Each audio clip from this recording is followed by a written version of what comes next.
Assalamualaikum warahmatullahi wabarakatuh. Perkenalkan, saya Asti Apriani dengan NIM 2601043011 dengan prodi S1 Bimbingan dan Konseling. Nah, di sini saya akan menjelaskan tentang rencana manajemen waktu saya sebagai mahasiswa baru Universitas Negeri Yogyakarta. Nah, dengan yang pertama itu saya akan menjelaskan tentang jadwal mata kuliah saya selama seminggu.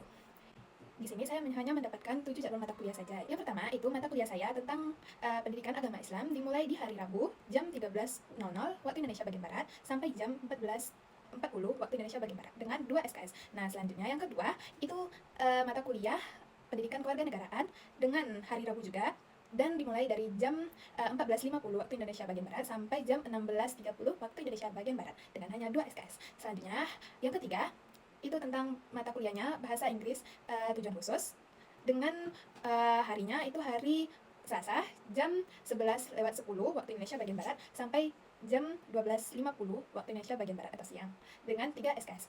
Yang keempat, yakni mata kuliah pengantar bimbingan dan konseling dimulai dari hari Kamis jam 7.30 sampai jam 10 waktu Indonesia bagian Barat dengan 3 SKS.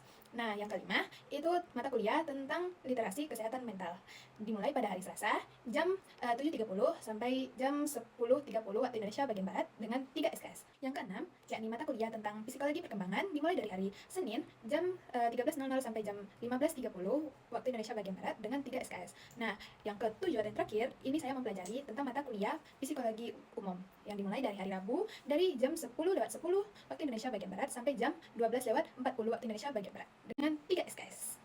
Nah, selanjutnya saya akan menjelaskan mengenai rencana saya selama 1 hari perkuliahan dari bangun sampai tidur kembali. Di sini saya akan mengambil contoh mata kuliah psikologi perkembangan itu hari Senin. Nah, di hari Senin itu jam 5 saya sudah bangun untuk melaksanakan sholat subuh. Dari jam 5 sampai jam 6 itu saya biasanya akan beres-beres seperti mandi, sarapan gitu. Nah, dari jam 6 sampai jam 8 nantinya saya akan melakukan aktivitas yang produktif seperti jogging ataupun masak. Selanjutnya dari jam 9 sampai jam 11.30 itu saya akan mereview materi atau belajar mandiri. Setelah itu dari jam 11.30 sampai jam 12.30 itu saya akan istirahat sebentar atau isoma, istirahat sholat makan. Habis itu dari jam 12.30 sampai jam 13 pas itu saya akan siap-siap untuk pergi ke kampus. Karena jadwal masuk kuliah pada hari Senin untuk psikologi perkembangan itu jam 13 pas.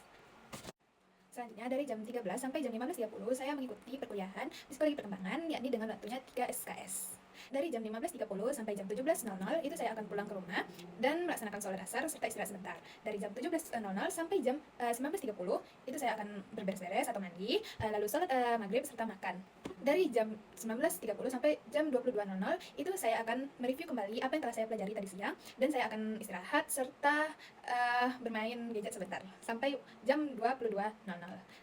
Setelah jam 22.00 saya akan tidur sampai kembali bangun jam 5. Selanjutnya saya akan menjelaskan mengenai manajemen waktu saya dalam melakukan pembagian waktu dari kuliah, tugas, kegiatan sosial, lalu olahraga, organisasi, belajar mandiri, serta istirahat.